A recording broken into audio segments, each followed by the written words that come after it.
What's up, everybody? It's another conversation with Jason and Justin, and today we are joined by Dean and RW. How you guys doing today? Good. Doing great. So I want to ask you guys before we dive into the comic book and your guys' Kickstarter, what got you into comic books? Well, I got into comic books like pretty young. My dad is an artist, and my uncle Brad ran a lot of local conventions, and so my dad started going to his cons and selling art at the auctions up there, and I started tagging along when I was a kid. And like you wander around the dealer room, and there's just comics everywhere. So it was a pretty easy fit for me.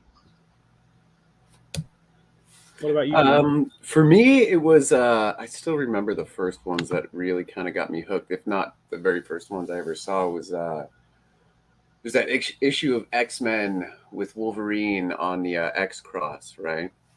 Oh, yeah. It's all like neon green and purple. That and a copy of ElfQuest, which is a pretty random comic, although it was the Marvel reprint that was in color. And those were at my mom's friend's kids' room. I remember seeing them in there and being like, these are awesome. And he let me take them. And I was like, oh. And then just from there, I just kept reading. And that's kind of what even got me into reading books in general, was just reading comics and then moving on to like Dark Sun books, which is like a spinoff of D&D kind of stuff like that. And then I just kind of moved and started reading a lot more after that. Nice. I think think X-Men is a gateway for a lot of people. it is. I was just going to say it was Wolverine for me too. That was my first comic. Yeah, That's awesome. I remember reading X-Men a lot when I was younger, and more specifically, I really was into. I think it was the death of Superman that pulled me in. Oh yeah, that was big stuff at the time, right? They had a million different variant copies and different bags that you could get. Yeah. This is it. He's dead.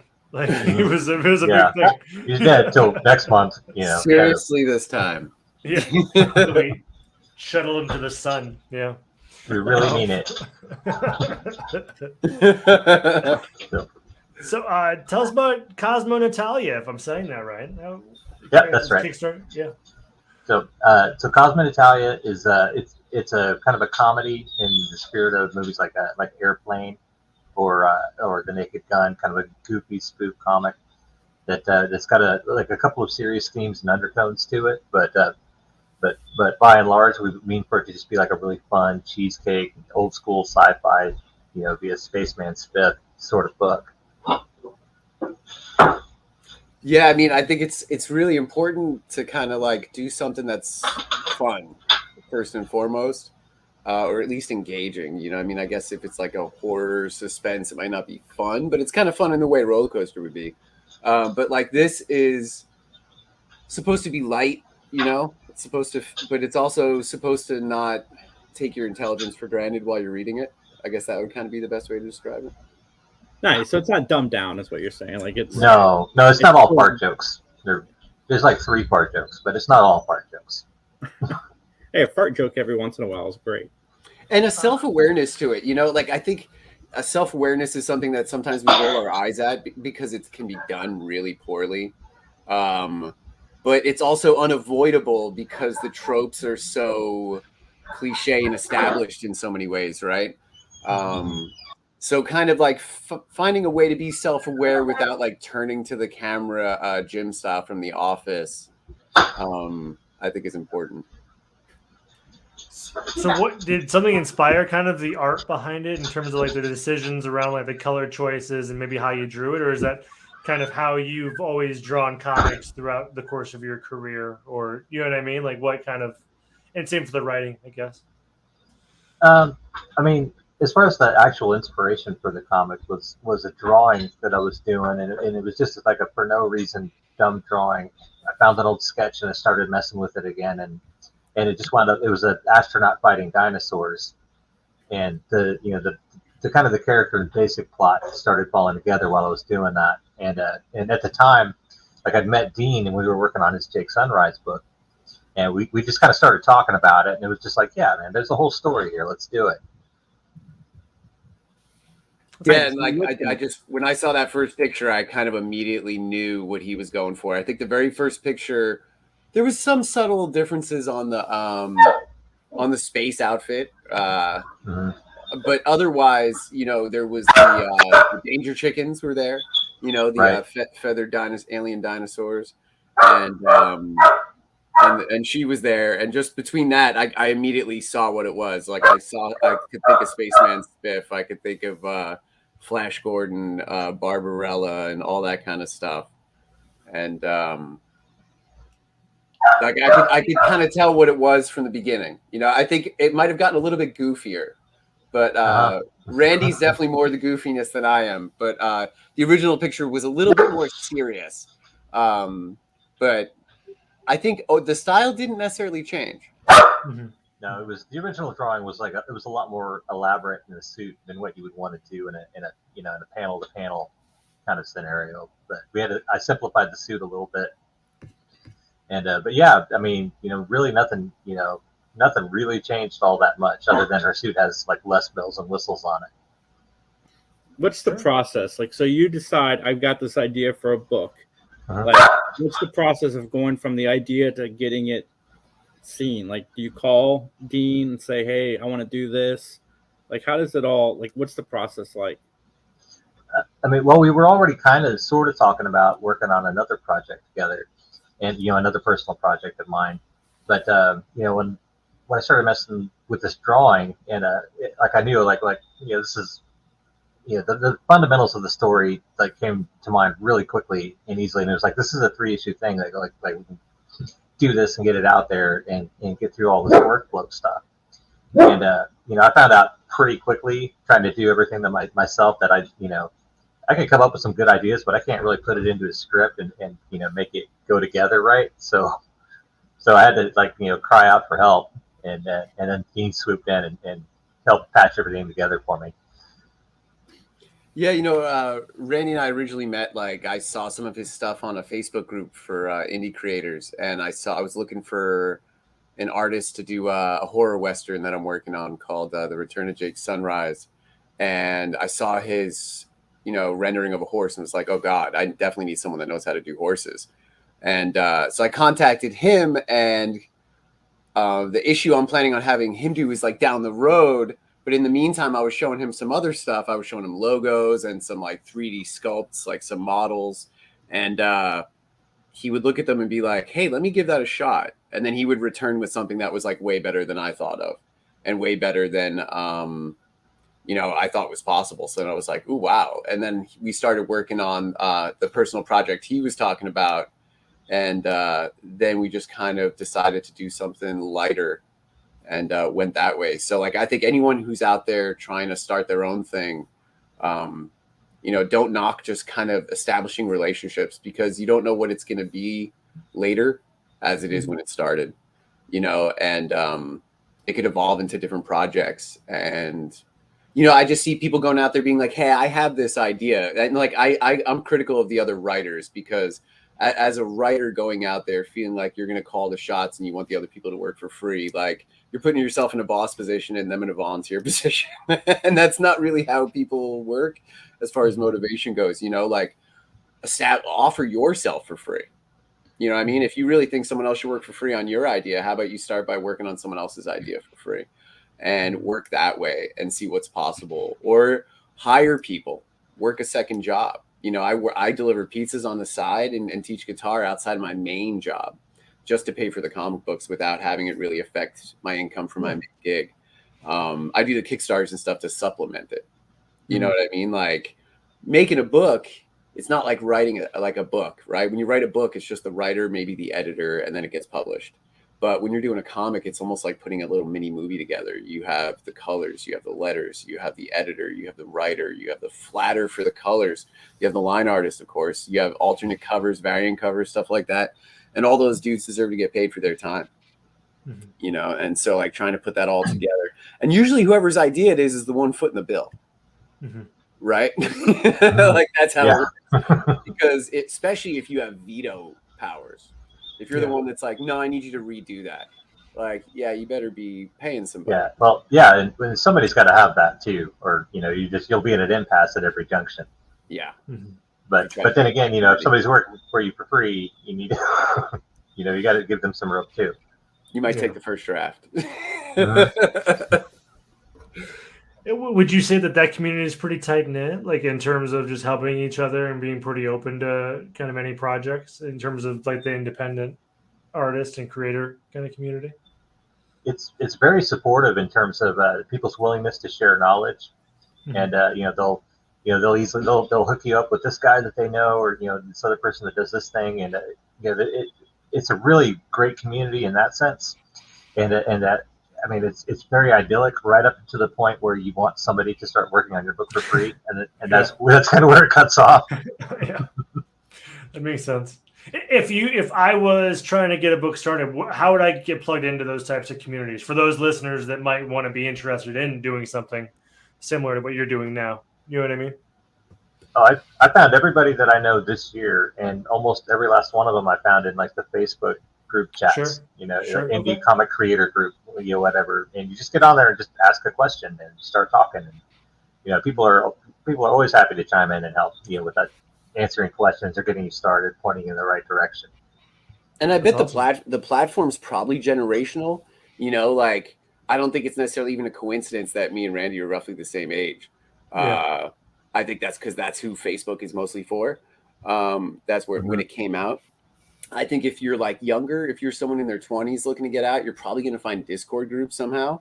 Yeah. And I have seen a lot of Discord groups, and they can work really successful. And then you can make your own Discord server for just your comic. That's what I did. And it's an easy way to communicate it with people where they can see all the images real quick. They load up fast. But, you know, don't get frustrated if people quit because like people got to pay rent and food, buy food, you know, like that stuff's going to come first. And they probably also have a family and a healthy relationship. And if they're putting like, you know, 50 hours into the book a week, man, they probably are letting go other parts of their life. I wouldn't necessarily encourage them to do that if you care, if you cared all about them as a person. Right. Yeah. You know, so like expect delays, expect major delays, expect a single issue to take 6 months if you're lucky. Right. Well, when it's your own project, you know, you're the one working on it, you know, you're not getting paid either. You're going to have your own delays. So, you know, you kind of have to, you know, give people the same freedom you would give yourself, you know, when you're collaborating on stuff like that. When you sit down to do like the alternate covers and variants and stuff, do you have artists that you want to get to do the cover like in your mind? I'm sure you can't get everybody that you want to get, but what's that process like to reach out and ask? Well, if you get out there and you're like, hey, I'm looking to hire a variant cover artist, you know, you'll get about 978 people in the first half hour, like really? Looking to do it. And you look at art portfolios all day long. And, you know, if you're lucky, you find somebody whose style you really like that fits into your budget. But they're really not hard to find. Everybody wants that paying work. Sure. That makes sense. You could take, I guess my strategy was like, when I was trying to find artists for books I've been working on, was like, I looked through people's art. Instead of asking, I was looking. But there's a little bit more heartache involved in that because you might really kind of see someone you like and be like, oh, that dude's awesome. I'm going to email them. I like their page rates. Let's go. And they're like, I'm booked for like the next year and a half. Yeah.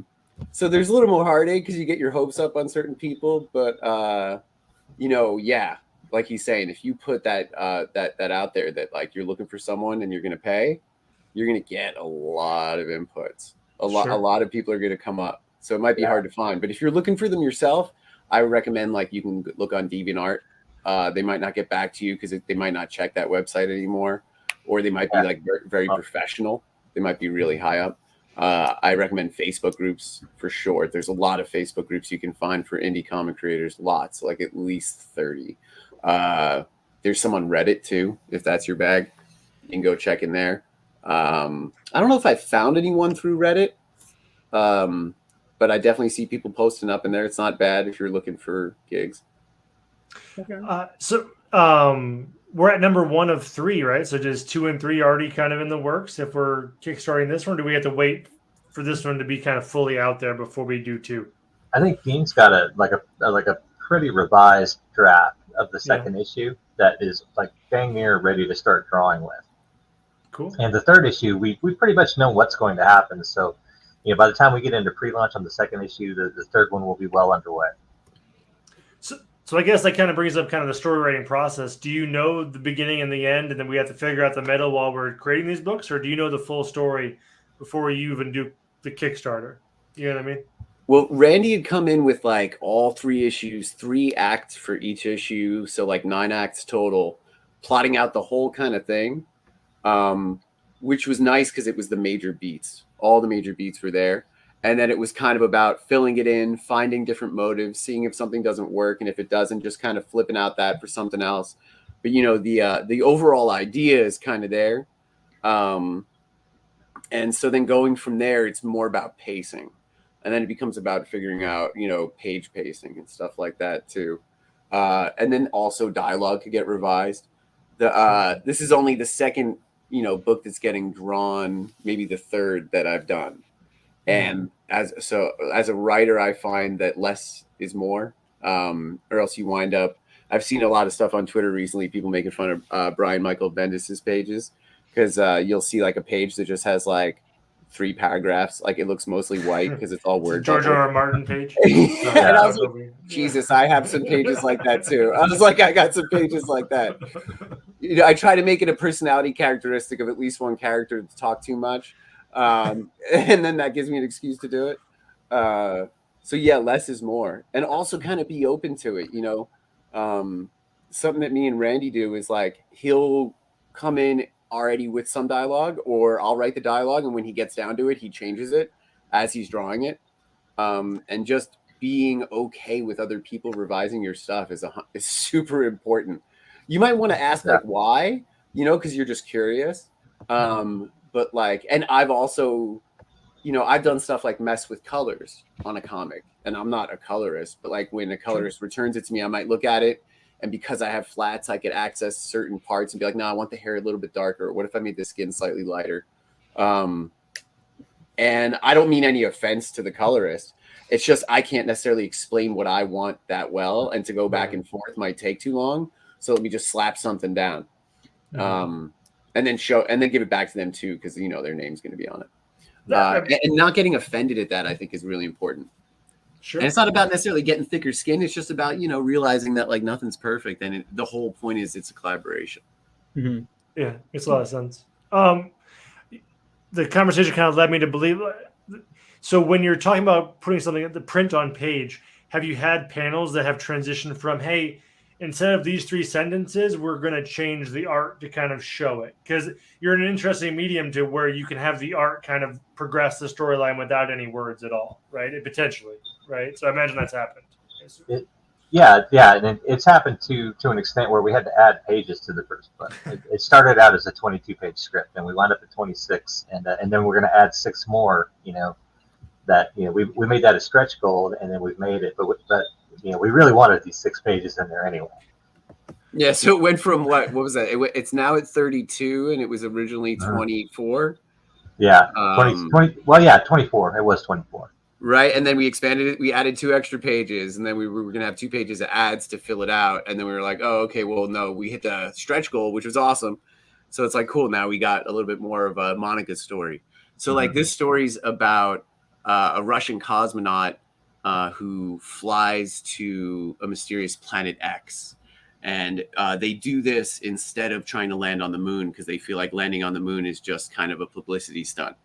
But then the mission's going to take something like 30 years. But in the meantime, the Soviet Union collapses. So she's got nobody to reach out to wake her up until the Americans show up 40 years later with advanced technology. And then it's about them discovering what's on that planet, them interacting with each other. So the stretch goal was about showing the American perspective in an extra 6 pages to show what happened on their side from their ship's perspective when they meet. Because they don't actually officially meet until the 2nd issue. Yeah, gotcha. And there's, I mean, you need that contrast too for the future issues when, you know, our cosmonaut, she has to find out like that things have changed a lot while she was away. That's yes. Awesome.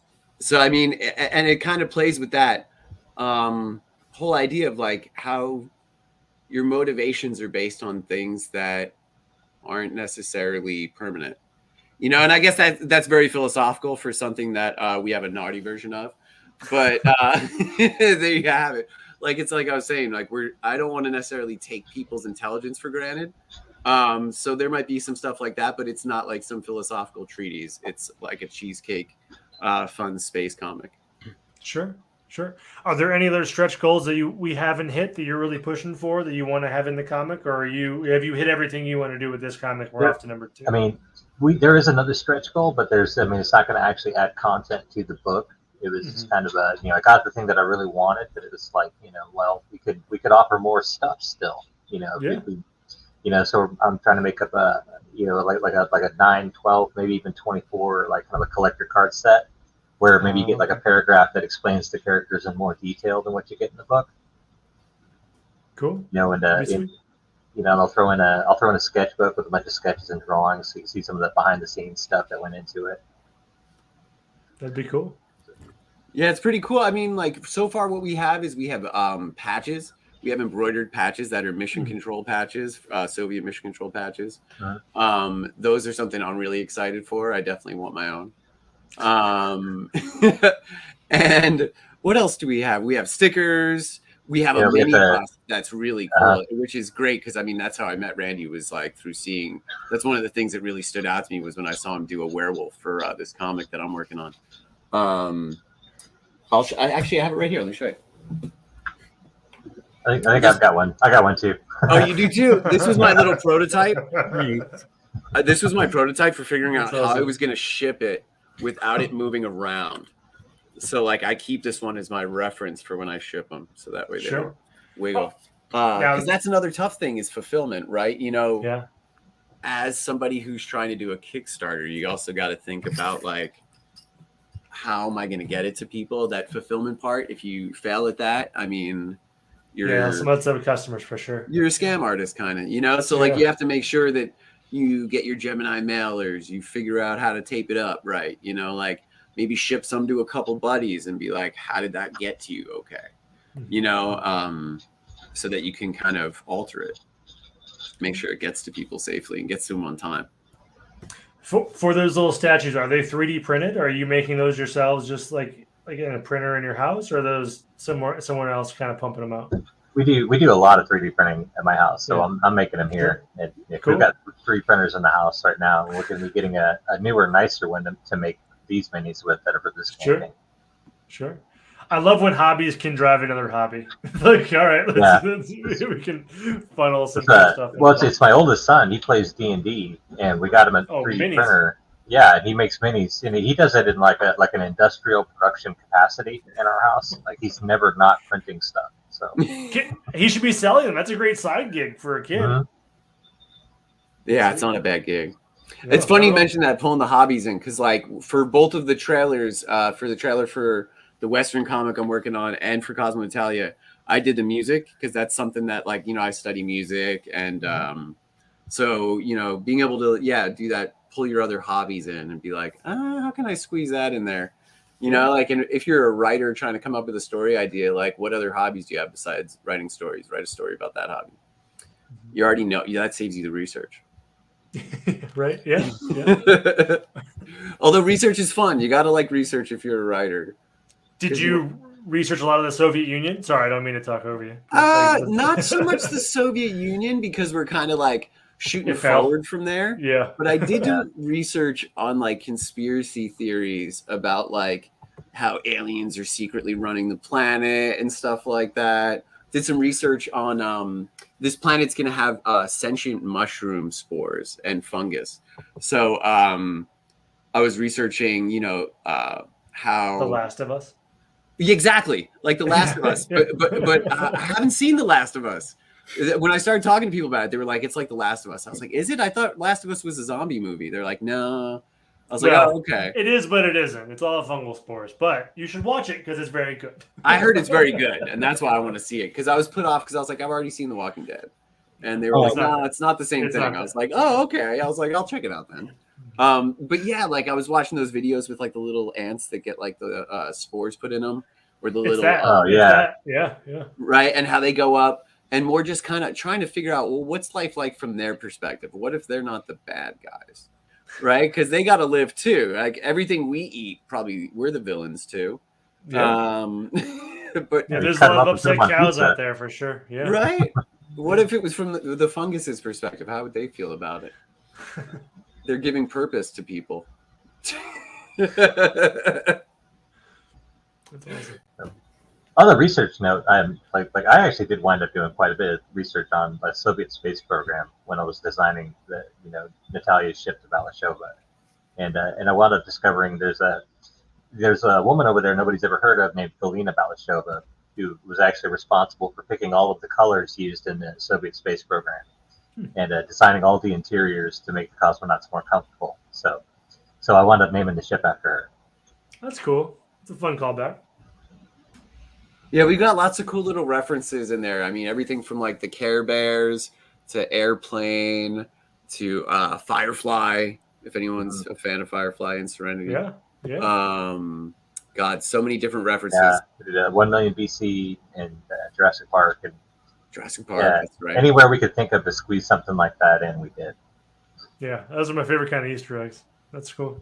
Yeah, just kind of fun little references that you can drop in that because I mean, if you wind up having a scene that makes you think of that reference, there's a chance that other people might too. So sometimes it's fun if it's a lighthearted book to just throw it in there because you know someone else is going to think it. Yeah, that might be a fun add-on too. Is it's like to call out all your Easter eggs, like a little like a couple of notes on the back of the cards, like have a fun hint, like hey, this is like the inspired DVD commentary, right? Yeah, That's true. It's not a bad idea. Well, thanks, guys. I got one more question before we let you guys go. This is a Three Geeks podcast. So besides comic books, what do you guys geek out about? I mean, I'm a big sci-fi movie fan, and I'm a huge sports fan too. So, for me, I would say I'm a teacher, and so I wind up teaching something, and I'll geek out about it. Whether it's like music theory, like I had a guitar student yesterday. He's like 21 or something like that, and his lessons are only supposed to be half an hour, but we'll sit there for like an hour and a half because he's really advanced, and I'll just start talking about how music has semantics, kind of like language. And how the different, like how it's related to physics and things like that. So I would probably say music is one, and movies. Huge movie fan. Yeah, Awesome. Me too. All right, guys. So where can everybody find you guys online? You can find me the easiest on Facebook, just like via my name, or if you search for CosmoNatalya, you probably can't help but find one of the two of us on there. And I'm on Instagram also, but it's Randy_Nunley at Instagram. And I would say the best way to find our work is you can go to Webtoons, Tapas, you can go to Global Comics, Comic Fury, Duck Web Comics. We've uploaded the first 6 pages of CosmoNatalya, and you could find some other works that I've been working on for Return of Jake Sunrise, including the entire first issue. So go on one of those kind of webcomic sites and just search for CosmoNatalya, and you can check out the first 6 pages for free. And then if you like what you see, go over to the Kickstarter and just back it. Get a copy that way because it's not like these are going to be available in stores. Awesome. Cool. Awesome, Thanks for guys. coming out, Thank you guys so much for joining us. Everybody, the links to all that stuff will be in the description below. We'll see you guys here very soon. Thanks a lot.